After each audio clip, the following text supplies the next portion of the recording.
அனைத்து நல்லுள்ளங்களுக்கும் வணக்கம். நான் உங்கள் ரவிக்குமார். தினம் ஒரு தகவல் அடிப்படையில் ஜியோ பாலிடிக்ஸ். இன்றைய ஜியோ பாலிடிக்ஸ் ஒரு சூப்பரான வீடியோன்னு சொல்ல முடியுங்க. ஒரு இன்வெஸ்டிகேஷன் வீடியோன்னு கூட எடுத்துக்கலாம். எப்படி சொல்லுவாங்க, அடி முதல் நுனி வரை அப்படின்னு சொல்லுவாங்கல்ல, அந்த மாதிரியான ஒரு இன்வெஸ்டிகேஷன். அதாவது இந்த ஓஸ்மான் ஹேடி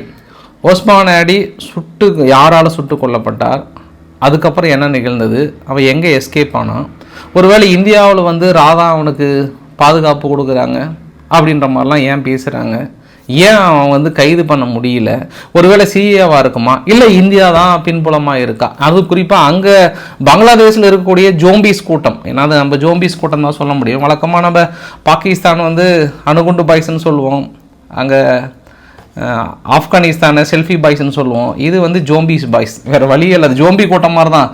எதுக்கு போய் அடிக்கிறாங்க, என்ன அடிக்கிறாங்கன்னே தெரியாது. மொத்தமாக கூட்டமாக ஓடி எல்லாத்தையும் அடிக்கிறது தான், திருடுறது தான் வேலையை. அதனால் இந்த ஜோம்பிஸ் கூட்டம் என்ன நினைக்கிறாங்கன்னா, முழுக்க இந்தியா பின்புலமாக இருந்து இந்த சுட்டான்ல அவனுக்கு அப்படியே சேஃபாக ஒரு காரிடர், சிவப்பு கம்பளம் விரித்து இந்தியாவுக்குள் தஞ்சம் அடைந்திருக்கிறான், ஷேக் ஹசீனா அவர்களுடன் இணைந்து ஒன்றாக உணவு இருந்துக்கிறார்ன்ற அளவுக்கு அந்த ஜோம்பிஸ் கூட்டம் பேச ஆரம்பிச்சிருக்காங்க. உண்மையா, நிஜம்தானா, எல்லை பகுதியில் வந்தாரா, அத்தனை இன்வெஸ்டிகேஷன் இந்த வீடியோ பதிவில் பார்க்க போகிறோம். ரொம்ப கிளியராக தெளிவாக அங்கே நடந்த பதிவுகள் என்ன, ஏன் இந்த ஜோம்பி கூட்டம் இந்தியா மீது ரொம்ப பெரிய அளவுக்கு டார்கெட் வைக்கிறாங்கன்ற பதிவை நோக்கி நாங்கள் செல்லலாம். நிறைய விஷயங்கள் இன்றைக்கி பார்க்க போகிறோம். வாங்க நண்பர்களே, வீடியோக்குள்ளே போகலாம். ஸோ வீடியோக்குள்ளே போகிறதுக்கு முன்பு நீங்கள் நம்ம சேனலை சப்ஸ்கிரைப் பண்ணலாம், சப்ஸ்கிரைப் பண்ணிட்டு வாங்க. மறக்காம பெல் பட்டனை கிளிக் பண்ணி ஆல் ஆப்ஷன்ஸ் கொடுங்க. வீடியோக்குள்ளே போகலாம்.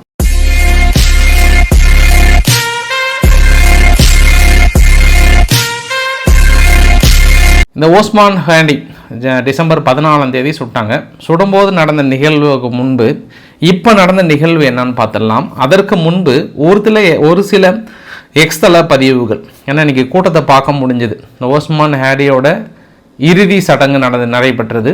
அந்த இறுதி சடங்கில் அப்ராக்சிமேட்டாக ஒரு 2 லட்சம் பேர் கலந்துக்கிட்டாங்கன்ற மாதிரி சொல்கிறாங்க. அந்த அளவுக்கு மிகப்பெரிய ஒரு கேதரான கூட்டம். அப்போ பாகிஸ்தானை சேர்ந்த நிறைய இன்ஃப்ளூயன்சர்ஸ், நிறைய அங்கே கட்சி சார்ந்த நபர்கள், ஐஎஸ்ஐ நபர்கள்லாம் என்ன போட்டிருந்தாங்கன்னா, இது மாதிரி மில்லியன் கணக்கான பேர் ஃபனலில் அட்டன் பண்ணியிருக்காங்க, ஜென்சி லீடரை கொண்டுட்டாங்க, இதுக்கெல்லாமே இந்தியா ஸ்பான்சர் டெரரிசம்.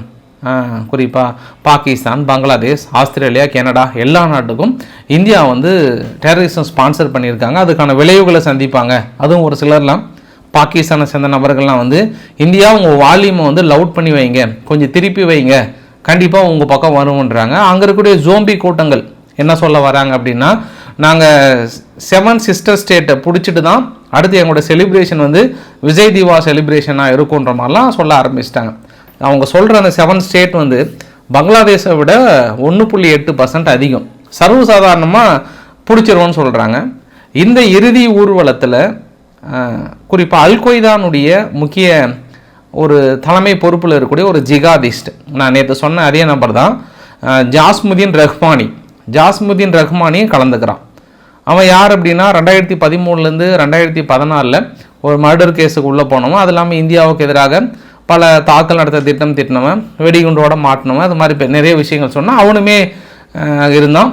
நிறைய நபர்கள் ஐஎஸ்ஐஎஸ் கொடியை எடுத்துக்கிட்டு நாங்கள் இந்தியாவை பிடிக்க போகிறோம், இந்தியாவை முடிக்க போகிறோம் அப்படின்னு இந்த ஜோம்பி கூட்டங்கள்லாம் விட்டால் எல்லை பகுதியிலே வந்துடும் போல் அந்த அளவுக்கான ஒரு போராட்ட களமாக இருந்தது.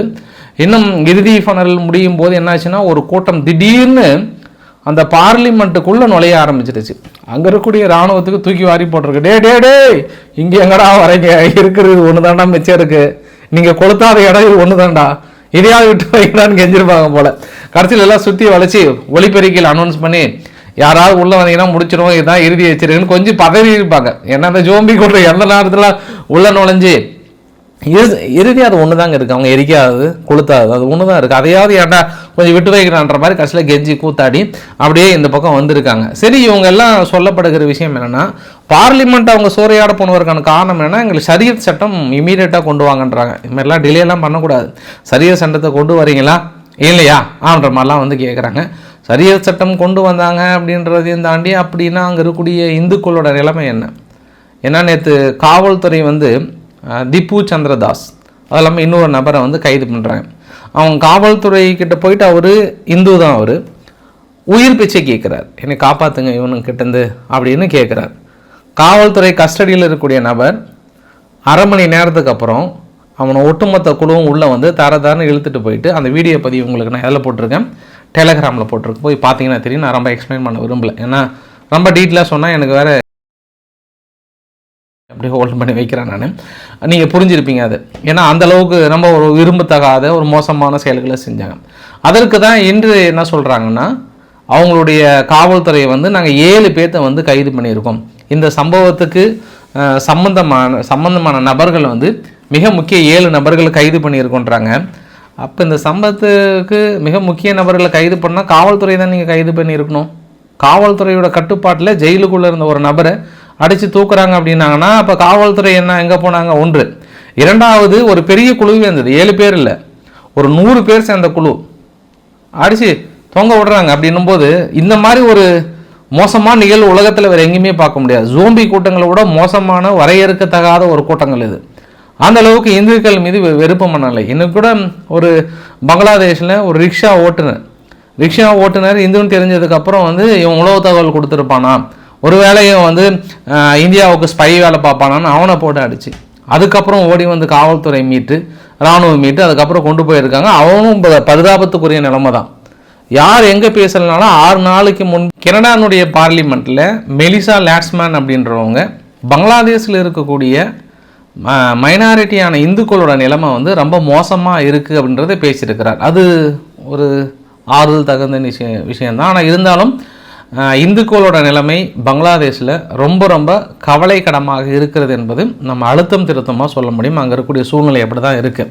சரி, இந்த கூட்டமெல்லாம் ஏன் இந்தியா பக்கம் திரும்புகிறாங்க, இந்தியாவுக்கு எகென்ஸ்டாக சொல்கிறாங்க, இந்தியா எல்லை பகுதிக்குள்ளே உள்ள நுழைஞ்சு இந்தியாவை பிடிச்சிருக்கோம், மொத்தத்துக்கும் இந்தியா தான் காரணம், ஏன் இந்த டேபிள் மேலே வைக்கிறாங்க இந்த முழு காரணம் அப்படின்னா, இந்த சம்பவம் டிசம்பர் 14ஆம் தேதி நடக்கிறதுக்கு ஒரு 4 நாட்களுக்கு முன்பு இந்தியாவோட வெளியுறவுத்துறை அமைச்சர் ஜெய்சங்கர் அவர்கள் வந்து India cannot continue harbouring Bangladesh terrorist அப்படின்ற ஒரு வார்த்தையை சொல்கிறார். பங்களாதேஷில் இருக்கக்கூடிய தீவிரவாதத்தை நாங்கள் தொடர்ந்து வாட்ச் பண்ணிட்டு இது பண்ண முடியாது, முடிச்சிடுவோன்ற மாதிரிலாம் ஒரு வசனத்தை சொன்ன உடனே இப்போ மேட்ச் பண்ணுறாங்க. இப்போ தான் நம்ம விஷயத்துக்கு வரோம். சரி, அவர் சொன்னாரா டிசம்பர் 14ஆம் தேதி இந்த ஓஸ்மான் ஹேடி திடீர்னு ஒரு வண்டியில் போகும்போது ஒரு மர்ம நபர்கள் 2 பேர் வந்து டக்குன்னு ஷூட் பண்ணுறாங்க. அப்படி ஷூட் பண்ணதுக்கப்புறமும் என்ன அங்கே பெரிய சிக்கல் வந்ததுன்னா, உடனடியாக ஆம்புலன்ஸோ வேறு ஏதாவது வந்திருந்தால் அவரை காப்பாற்றிருக்கலான்னு சொல்கிறாங்க. ஆனால் உடனடியாக வரலன்றாங்க. அரை மணி நேரம் கடந்ததுக்கு அப்புறம் தான் வந்ததான். அந்த ஆட்டோ ரிக்ஷாவில் தான் எடுத்துகிட்டு போனாங்களாம்.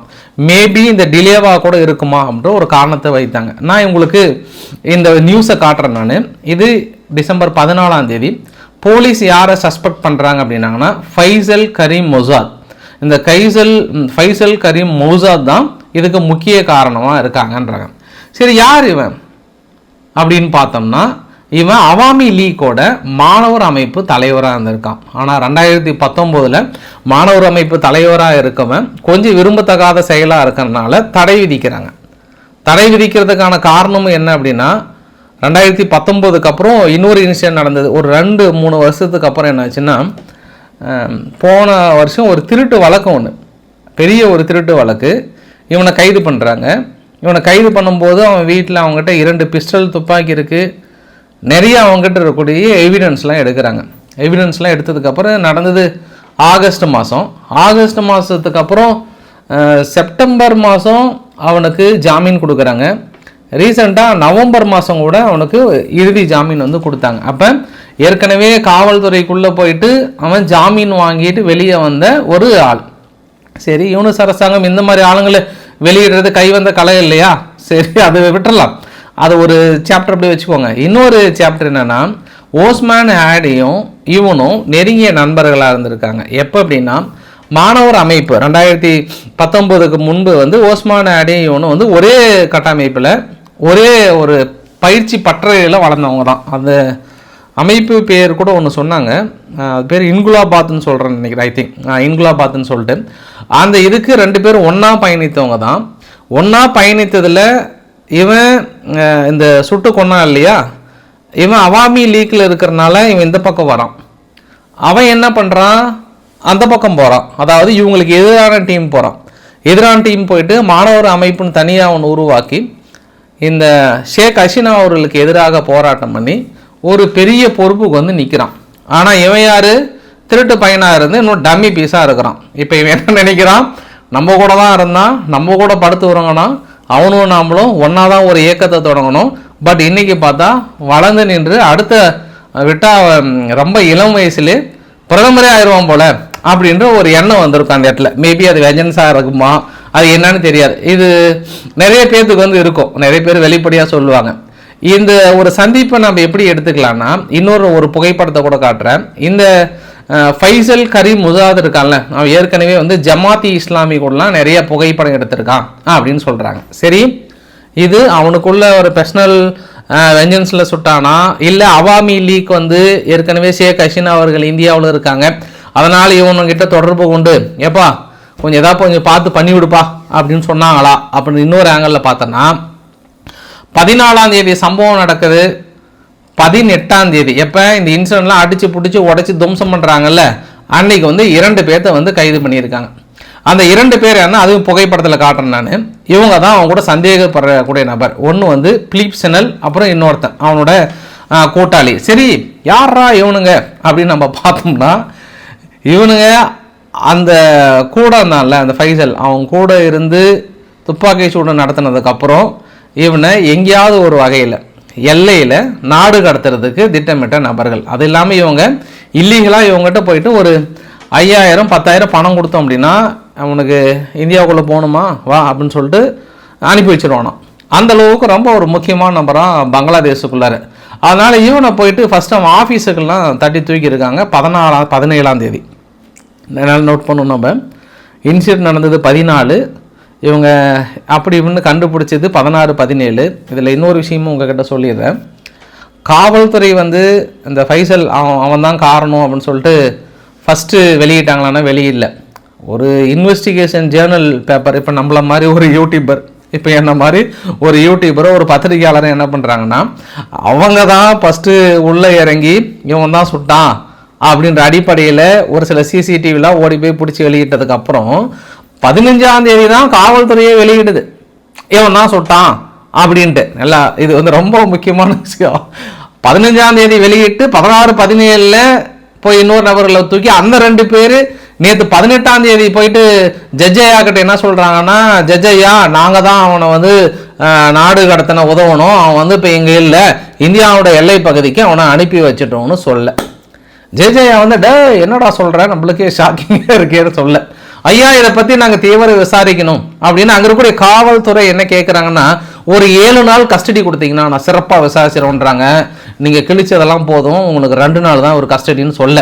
சரி இல்லை ஐயா ஒரு 3 நாளாவது கொடுங்கன்னு சொல்ல. இப்போ 3 நாள் அவனை வந்து கஸ்டடி கொடுத்துருக்காங்க. இப்போ என்ன கேள்வி அப்படின்னா, இப்போ அவன் இந்தியாவுக்குள்ளே வந்ததாக ரொம்ப முக்கியம். என்னைக்கு சொல்கிறான்? 18ஆம் தேதி சொல்கிறான். 18ஆம் தேதி காலையில் அந்த தகவல் வந்து கோர்ட்டில் போய் சொன்ன நியூஸ் வெளியே வருது. 18ஆம் தேதி சாயந்தரம் கரெக்டாக இந்த நியூஸை வெளியிட்டது யாருன்னா பாகிஸ்தானோட ISI. அரசாங்கம் வெளியிடுவதற்கு முன்பாக, மற்ற எல்லாத்தோட வெளியிடுவதற்கு முன்பாக பாகிஸ்தானை சேர்ந்த நபர்கள் எப்படி வெளியிட்டாங்க, எந்த நேரத்துக்கு வெளியிட்டாங்க, நம்ம ஏற்கனவே ரவிக்குமார் RK சேனல்லையோ சோமு சேனல்லையோ 2ல் ஏதோ ஒன்று போட்டேன், எனக்கு கரெக்டாக நேரமேன்ற இல்லை, முன்கூட்டியே வெளியிட்டு ஒரு பதற்றத்தை உருவாக்கி வெள்ளிக்கிழமை ப்ரேயருக்கு முன்னாடியே கொஞ்சம் முன்கூட்டியே வாங்கன்னு சொல்லி ஒரு கூட்டத்தை கூட்டி, இந்த கூட்டம் வந்து அங்கே ரொம்ப வலுக்கட்டாயமாக ஆயத்துகளோட வர சொல்லி முழுக்க இதுக்கு யார் காரணம்னா இந்தியாவுடைய பெரிய அளவுக்கு வேலை செஞ்சு அவனை சுட வச்சு, ஏன்னா அவாமி லீக்குக்கும் அவங்களுக்கும் பெரிய வித்தியாசம் இல்லைன்னு சொல்லி அப்புறம் கொண்டு போயிட்டு இந்தியா குறிப்பாக வந்து அவனுக்கு பாதுகாப்பு கொடுக்கிறது. இதுக்கு எல்லாத்துக்கும் யார் காரணம்? இந்தியா தான் காரணம் அப்படின்னு மக்கள் மத்தியில் ஆழமாக பரவிடுச்சு. அப்படி காட்டு தீ மேலே பரவி. அதுக்கு முன்னாடியே ஜெய்சங்கர் அவர்கள் சொன்ன வசனத்தையும் இதையும் மேட்ச் பண்ணிக்கிட்டாங்க. ஏன்னா இவன் யார்? விடப்பட்ட அவன் வந்து பெரிய தியாகியா அப்படின்னா இந்தியாவுக்குள்ள உள்ள வந்து அடிக்கணும், பிரிக்கணும், இந்தியாவை உடைக்கணும் அப்படின்னு சொல்லப்படுகிற அவங்களுக்கு தியாகி, நம்மளுக்கு தீவிரவாதம் கூட வச்சுக்கலாம் யாரோ ஒரு நபர். ஏன்னா இந்த மாதிரி வெறுப்பு மனநிலையோட அரசியல் கட்சி தொடங்கினா அப்புறம் வேற என்னத்தை சொல்கிறது? சரி, அவங்க சார்பாகவே திடீர்னு போடும்போது இப்படி ஒரு சந்தேகம் வரும். அதனால தான் உங்களுக்கு ஒரு சந்தேகம் வந்திருக்கும், ஏன் இவங்க அவாமி லீக்கோட முன்னாள் அமைச்சர்களோட வீடு, அமைச்சர்களோட தலைவர்களோட வீடு எல்லாம் உள்ளே பூந்து அந்த கம்பியில் காய போட்ட ஜெட்டியை கூட விடாமல் தூக்கிட்டு போயிட்டு பெருசாக ஸ்டில்லெல்லாம் கொடுக்குறாங்கிறதுக்கு என்ன காரணம்னா இதுதான் காரணம். அவாமி லீக் வந்து தனது கடுமையான கண்டனங்கள் ஒரு எப்படி ஆளுகின்ற அரசாங்கம் வந்து இதெல்லாம் சுற்றி வேடிக்கை பார்க்கலான்றாங்க. சரி, இப்போ இன்னொரு கேள்வி கூட நம்ம வச்சுக்கலாம்ல. இப்போ எல்லை பகுதியில் நிஜமாகவே இந்தியா தான் அவங்களுக்கு பாதுகாப்பு கொடுத்துருக்கா? ஏன் சிஏஏ இருக்கக்கூடாதா? சிஏஏ வந்து ரீசெண்டாக யூனிஸ் அரசாங்கத்தினுடைய செயல்பாடுகள் கொஞ்சம் அப்படியே டவுன் ஆகிற மாதிரி இருக்குது. ஒருவேளை அவங்களுக்கு சாதகமாக இல்லை பங்களாதேஷை எகெயின்ஸ்டாக மாற்றுவதற்கு கூட இது யூஸ் பண்ணியிருக்கலாம் இல்லையா? சரி, அவங்கள விடுங்க. பாகிஸ்தான் எடுத்துக்கலாம்ல. பாகிஸ்தான் வந்து யூனிஸ் அரசாங்கத்துக்கு பெருசாக சப்போர்ட் பண்ணுகிறாங்க. இந்த மாணவர் அமைப்பு வேறு அடிக்கடி யூனிஸ் அரசாங்கத்தை எதிர்த்து பேசுகிறாங்க. நாளைக்கு இவன் வந்துட்டா இன்னும் பிரச்சனை ஆகிடும். ஆரம்பத்தில் கொஞ்சம் கிள்ளி வச்சிடலாமா? எலெக்ஷன் வேறு அனௌன்ஸ் பண்ணிட்டாங்க. எலெக்ஷன் அனௌன்ஸ் பண்ண அடுத்த 2 நாளில் போடுறாங்க அப்படின்னா என்ன அர்த்தம்? அப்போ இப்படியா கூட இருக்கலாம் இல்லையா? ஏன் நீங்கள் பொதுவாக இந்தியா மட்டும் தான் காரணம்னு அவங்களுக்கு தோணுது அப்படின்னா அது வேறு வழி இல்லை. சரி, அதையும் மீறி போட்டால் என்ன தான் பிரச்சனை அப்படின்னு ஒரு கேள்வியும் போட்டுடலாம் அந்த இடத்துல. எகைன்ஸ்டாக பேசினா இதுதான் நிலைமைன்னு ஒரு மனசுக்குள்ளே உருவாக்கிட்டாங்களோ அப்படின்னு. அதுக்காக இங்கே நம்ம கிரெடிட் கொடுக்குறதா இல்லையா அப்படின்றத நான் உங்ககிட்ட ஒப்படைச்சிடுறேன். இதுக்கப்புறம் நீங்கள் ஓரளவுக்கு கெஸ் பண்ணியிருப்பீங்க, யார் பண்ணியிருப்பாங்க, எங்கே பண்ணியிருப்பாங்க, இல்லை சீனா உள்ள வந்து பண்ணியிருப்பாங்களா அப்படின்றத கெஸ் பண்ணியிருப்பீங்க. ஆனால் இந்தியா இன்னும் ரொம்ப உஷாராயிட்டாங்க. இந்த வரைபடத்தில் பார்க்குறீங்க இல்லையா? ஏற்கனவே நம்ம வெஸ்ட் பெங்கால், பீகார், அசாம், பங்களாதேஷை சுற்றி பெரிய அளவுக்கு இன்ஃபில்ட்ரேட் ஆகாத அளவுக்கு நம்ம இராணுவத்தை நிலைநிறுத்தியிருக்கோம். அதுவும் குறிப்பாக 4th பேஸ் மிசோரமில் என்ன பண்ணுறோன்னா ஒரு 2 இடத்துல லொக்கேஷனை சூஸ் பண்ணியிருக்காங்க. ஒன்று வந்து பர்வி, இன்னொன்று வந்து சில்சுரி. இந்த 2 இடத்துலையும் பங்களாதேஷிலிருந்து ஊடுருவலும் சரி, மியான்மர் எல்லை பகுதியில் ஊடுருவலும் சரி, அடுத்த 5 வருஷத்துக்குள்ளே நம்மளுடைய இராணுவம் மிகப்பெரிய அளவுக்கான ஒரு கட்டமைப்பு அந்த இடத்துல உருவாக்க போகிறாங்க. இது எல்லாமே வரும் காலங்களில் எதை நோக்கி நகர்கிறதோ அதற்கான தடுப்பு பாதை. ஸோ பங்களாதேஷை சுற்றி இது 5வது இராணுவ தளத்தை மிகப்பெரிய அளவுக்கு அமைத்து கொண்டிருக்கிறது. அதனால் இனி ஏதாவது எல்லை பகுதியில் உள்ள பூந்து அவாலாட்டுறேன் செய்கிறேன் அப்படின்னா இன்னைக்கு காலையில் நடந்த சம்பவம் தான். வழக்கமாக இதுக்கு முன்பு இந்தியாலாம் என்ன பண்ணோன்னா மிரட்டி விடுவாங்க, பெரிய அளவுக்கு பண்ணுவாங்க. பட் இன்றைக்கி போட்டாங்க. 2 பேர்த்த ஃபஸ்ட்டு வார்னிங் கொடுத்தாங்க பிஎஸ்எஃப், அதையும் மீறி உள்ளே வராங்க. செகண்ட் வார்னிங் கொடுக்குறாங்க, அதையும் மீறி உள்ளே வரோம். இந்திய எல்லை பகுதியில் கிட்டத்தட்ட ஒரு 100 மீட்ரு 60 மீட்ரு கடந்தே வந்துட்டான். வந்ததுக்கப்புறம் போட்டாங்க. போட்டு திரும்பி அது உடம்பு திரும்பி அந்த பக்கம் போட்டாங்க. வேணா எடுத்துகிட்டு போங்க, எல்லாம் விட்டுருக்குன்ட்டாங்க. இது இறுதி எச்சரிக்கை. இதுக்கு முன்னாடி இருக்கிற நிலைமை வேறு, இப்போ இருக்கிற நிலைமை வேறு. இதை இன்னும் கொஞ்சம் துரிதப்படுத்தணும் அப்படின்னு நம்ம ஒரு ரெக்வஸ்ட்டாக வச்சுட்டு அப்படியே நம்ம அடுத்த நிகழ்வு நகர்ந்தோம் அப்படின்னா, இன்னைக்கு துருக்கி அதிபர் எர்டோகன் அந்தர்பெல்டி ஆறுமுகம் அவர்கள் என்ன சொல்லிட்டாருன்னா, எங்களுடைய நாடு பாகிஸ்தானுடன் மிகப்பெரிய அளவுக்கான நட்பு கரம் நீட்டப் போகிறது. இனி பாகிஸ்தானை எங்களையும் அடுத்த 7 ஜென்மத்துக்கும் உலகம் அழியும் வரை எங்களை பிரிக்கவே முடியாது. அத்தனை விதமான உதவிகள், ஆயுதங்கள் என்னென்ன எங்களால் பண்ண முடியுமோ என் உயிர் உள்ளவரை இந்த துருக்கி அழியும் வரை உதவி செய்வேன். திடீர்னு மனசு விட்டு பேசிட்டார். அவங்க மனைவி கிட்ட பேசுகிற மாதிரி, இந்த மாதிரி நீ தான் என் உலகம், நீ இல்லைன்னா நான் எப்படி வாழுவேன் அப்படி இப்படின்னு சொல்லிட்டு எதனா எக்ஸ்பீரியன்ஸில் பேசுகிறீங்களா நினச்சிடாதீங்க. அந்த மாதிரி டைலாக்கெல்லாம் பேசியிருக்கிறார். திடீர்னு பாகிஸ்தானுக்கு பாசமலை கொடுத்துருக்கிறார். ஆனால் பாகிஸ்தானில் இன்னொரு சம்பவம் நடந்துருச்சு. இம்ரான்கான் அவர்களுக்கு 17 ஆண்டு கால சிறை தண்டனை ஊழல் வழக்கில். அவங்க மனைவிக்கும் ஒரு 17 ஆண்டு காலம் சிறை தண்டனை வந்து 2 பேர்த்துக்கும் கொஞ்சம் கூட கூடாமல் குறையாமல் அப்படி அழகாக கொடுத்துட்டாங்க. போங்கப்பான்ட்டு இனி இன்னும் அடுத்த கட்ட பாகிஸ்தானில் என்ன நிகழப்போகிறது அப்படின்றது பொறுத்திருந்து பார்க்கலாம். இது அங்கே நடக்கக்கூடிய நிகழ்வுகள். இன்னொரு குறிப்புமே சொல்லிடுறேங்க. இன்னும் ஒரு 2 பேர் பங்களாதேஷில், இந்த நான் இது முன்னே சொல்ல நினச்சேன், நான் மறந்துட்டேன், ஒரு ஃப்ளோவில் வரும்போது மறந்துட்டேன். இந்தியாவுக்கு எதிராக ரொம்ப சீரியஸாக பேசிகிட்டு இருக்கானுங்க. அந்த 2 பேருமே அடுத்தது வாண்டட் லிஸ்ட்டில் இருக்கிறாங்களாம். அது ஏன்னு தெரியல. சப்போஸ் அவங்களும் இன்னும் ஏதாவது ஆச்சுன்னா அந்த ஜோம்பி கூட்டங்களை நான் நினச்சி பார்த்தேன். கடவுளை என்ன நினைக்கும் அப்படின்னு நீ கற்பனை நினச்சி பாருங்களேன். அடுத்து இப்போ இறந்தான் இல்லையா, அவனுக்கு அடுத்த தலைவராக இருக்கிறவங்க கொஞ்சம் டவுட்டுன்றாங்க. சப்போஸ் இன்னும் ஒரு வாரத்துக்குள்ளே ஏதாவது நிகழ்ந்ததுன்னு வச்சுக்கோங்களேன், நீங்கள் கற்பனைக்கு 8வது நிகழ்வு நடக்கல. சரி, ரைட்டு, அதுக்கு நடந்தால் பரவாயில்ல நினைக்கிறேன் நான். ஏன்னா உலகத்திலே முதல் முறையாக சொந்த பொருளாதாரத்தை அவங்களே சூனிய வச்சுக்கிற ஒரே ஆளுங்க யாரானா இந்த ஜென்சி போராட்டம், இந்த ஜோம்பி கூட்டம் தான் அப்படின்றது கூடுதல் தகவல். சரி, ஒரு பதற்றமான செய்தியை பார்க்கலாமா? அங்கே ரஷ்யா என்ன பண்ணிட்டாங்க, நேற்று அவங்கக்கிட்ட சொன்னேன்ல, இந்த வரைபடத்தில் பார்க்குறீங்களே துருக்கியினுடைய முக்கியமான பகுதியில் ஒரு ட்ரோன் வந்து விழுந்திருக்கிறது. சரி, இது வந்து மூன்றாவது சம்பவம். முதல் சம்பவம் டிசம்பர் 15 ஒரு மர்ம ட்ரோன் ஒன்று பறக்குது. F-16 விமானத்து மூலயமா சுட்டு வீழ்த்துறாங்க. அதுக்கான விசாரணை நடத்துகிறாங்க. டிசம்பர் 19 ஓர்லேண்ட் 10 சொல்லிட்டு கண்டுபிடிக்கிறாங்க. அது யார் அனுப்புனது என்னன்னு தெரியல, பட் ஆனால் ரஷ்யா ஆரிஜின் சொல்லிட்டு கண்டுபிடிக்கிறாங்க. டிசம்பர் 20 மறுபடியும் அன்ஐடென்டிஃபைடு ட்ரோன் வந்து கண்டுபிடிச்சிருக்காங்க, மறுபடியும் ஒரு இடத்துல விழுந்திருக்கு. ஸோ துருக்கியினுடைய பகுதியில் குறிப்பு நேட்டோனுடைய நாடுகளுக்குள்ளார ரஷ்யாவுடைய ட்ரோன் வந்து இப்படி விழுந்து கிடக்கிறது, தாக்குதல் நடத்துகிறது என்றால் அப்போ தாக்குதல் நடத்தும் எண்ணத்தோடு ரஷ்யா நெருங்குகிறது. அதுவும் யாரை? துருக்கியை நெருங்குகிறது. இனி ஆர்டிக்கல் 5 பயன்படுத்துவார்களா அப்படின்ற ஒரு ஆவல் இப்போ ஜெலன்ஸ்கி கிட்ட இருக்கும். பட் ஜெலன்ஸ்கியோட ஆவலை ஃபுல்ஃபில் பண்ணுவாங்களா அப்படின்னாங்கன்னா அமெரிக்கா இன்றைக்கி என்ன பண்ணிட்டாங்க, சைலண்ட்டாக துபாய், துருக்கி, பின்லாந்து இந்த கம்பெனிலாம் மறைமுகமாக ரஷ்யாவுக்கு ஆயுதங்கள் கொடுக்குறாங்கன்ட்டு ஒரு 2 மாதத்துக்கு முன்பு பொருளாதார தடை போட்டாங்க. ஆனால் இன்றைக்கி என்ன பண்ணிட்டாங்க, நாங்கள் கண்டுபிடிச்சதில் இல்லை good boys, very very good boys, நாங்கள் தான் தெரியாமல் தடை போட்டோம் அப்படின்னு சொல்லிட்டு ரிலீஸ் பண்ணிட்டாங்க. இப்போ எல்லாத்துக்கும் ஒரே ஷாக்காக இருக்குது, என்ன ஆச்சுன்னு சொல்லிட்டு. அப்புறம் அமெரிக்காவோட உளவுத்துறை இன்னொரு இன்டெலிஜென்ட் வந்து பெரிய ஒரு சம்பவத்தை சொல்கிறாங்க. இங்கே பாருங்க உக்ரைன், நீங்கள் நினைக்கிற மாதிரி இல்லை, நீங்கள் இதோடு விட்டிங்கன்னா கொஞ்சம் பகுதியோடு போகுது, இல்லை வள கொலன்னு இழுத்தீங்கன்னா ஒட்டுமொத்த உக்ரைனும் பிடிச்சிக்குவாங்க ரஷ்யா, நீங்கள் தான் சொல்லணும், இது எங்கள் உளவுத்துறை கிடைச்ச தகவல் அப்படின்னு சொல்ல. உடனே அவங்க யார்?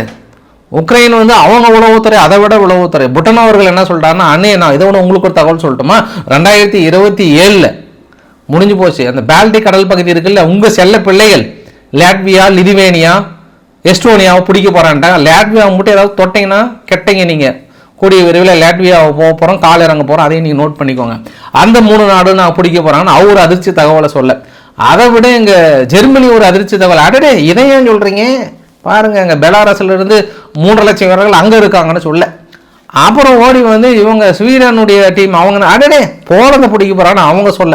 இப்படி ஆளாளுக்கு உளவுத்துறை எல்லாமே நிஜமாவே எட்டி பார்த்து சொல்கிறாங்களா, இல்லை வீட்டிலேருந்து கதையை அடிச்சு விட்றாங்களா, நம்மளும் ஒன்று கூட்டத்தில் அடிச்சு விடலாம்ல. அப்போ நம்ம உளவுத்துறை ஏதோ ஒன்று இதுக்கப்புறம் அடித்து விட வேண்டியது தான். இதுக்கு பேர் உளவுத்துறை இல்லை.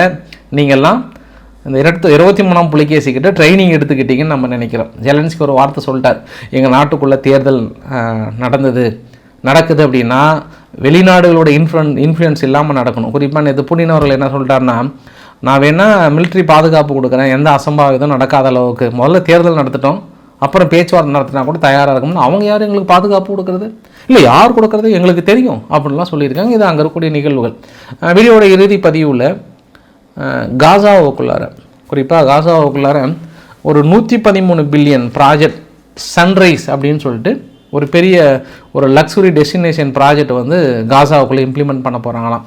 அந்த ஓரம் பெரிய ஹோட்டல்ஸ்லாம் கட்டி நிறைய டூரிஸ்ட் மக்கள் உள்ளே வர மாதிரி காசானுடைய வாழ்க்கையை மேம்படுத்த போகிறோம் அப்படின்ற மாதிரிலாம் ப்ராஜெக்ட் கொடுத்துருக்காங்க. ஏற்கனவே ட்ரம்ப் அவர்கள் இதை சார்ந்து தான் ஒரு தடவை டிக்டாக்ல வெளியிட்டு இருந்தார். காசானுடைய லைஃப் வேறு மாதிரி மாறப்போகுதுன்ற மாதிரிலாம் சொன்னாங்க. அதை நோக்கி தான் போதும் அப்படின்னு இன்னொரு கேள்வி அந்த இடத்துல வைத்துக்கொள்ளலாம். அதனால தான் எகிப்து சொல்லிட்டாங்க, பாருங்க அவங்க லக்ஸுரி ப்ராஜெக்ட் கட்டுறாங்க, அதை கட்டுறாங்கன்றதுக்காக எங்களை சந்தேகப்படாதீங்க, நாங்கள் இஸ்ரேல்கிட்ட ஒப்பந்தம் 35 பில்லியன் ஒப்பந்தம் போட்டது எல்லாமே கமர்ஷியல் பர்பஸ் தான், அதையும் நீங்கள் காசானுடைய சம்பவத்தையும் எங்களை நோக்கி சம்மந்தப்படுத்தாதீங்க, நாங்கள்லாம் பக்கா காசா சப்போர்ட்டு, எங்களை எதுவும் சந்தேகமாக நினச்சிடாதீங்கன்ட்டாங்க.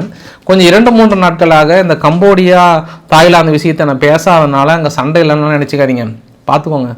அதெல்லாம் போயிட்டே தான் இருக்குது, ஃபுல்லாக அடின்னு அடிச்சுட்டே இருக்கிறாங்க. முக்கியமான பகுதிகளை போட்டு நொறுக்கிட்டு இருக்கிறாங்க. F-16 போர் விமானம் மூலிமா அடின்னு அடிச்சுட்டு இருக்காங்க. பெரிய அண்ணனுக்கு மதிப்பே இல்லை. இப்போ தாய்லாந்து இந்த லெட்ஸ் மேக் ஏ டீல் என்ன தூங்கிட்டு தான் இருக்குது. ஒருவேளை இந்த சனி ஞாயிறு கோல்ஃப் விளையாட முடிச்சுட்டு அடுத்த திங்கக்கிழமை வந்து பேசுகிறாரா என்னன்னு தெரியல. அப்புறம் இன்னொரு சோகமான செய்தின்னா, இந்தோனேசியாவில் மறுபடியும் ஃப்ளட்டு, மறுபடியும் ஆத்தா முதல்ல இந்தோனேசியாவை போட்டு முடிச்சு தள்ளுதுங்க. இந்த ஒரு 2-3 தீவுலாம் சுத்தமாக இல்லை. அன்றைக்கி கூட ஒரு பதிவு ஒன்று பார்த்தேன், CNN ரிப்போர்ட்டர் அங்கே களத்தில் இருக்கக்கூடிய நிலவரத்தை பார்த்து அப்படி கதறி அழுகுறாங்க. அந்தளவுக்கு ரொம்ப மோசமான ஒரு சூழ்நிலை. நிறைய தீவுகள் வந்து மக்கள்கிட்ட இருந்து ரீச் பண்ண முடியாத ஒரு சூழ்நிலை. அந்தளவுக்கு இந்த தடவை அந்த ஃப்ளட்டு வந்து இந்தோனேசியாவும் முழுமையாக முடிச்சிருச்சு கதையை. கால்வாசி மேலே காலி பண்ணிடுச்சுன்றது கூடுதல் தகவலாக சொல்ல முடியும். ஸோ இன்றைக்கு ஓரளவுக்கான தகவலை கவர் பண்ண நினைக்கிறேன். பிடிச்சிருந்தால் லைக் பண்ணுங்கள், ஃப்ரெண்ட்ஸுக்கு ஷேர் பண்ணுங்கள், சப்ஸ்கிரைப் பண்ணுங்கள். ரவிக்குமார் சோமச்சன். நன்றி, வணக்கம்.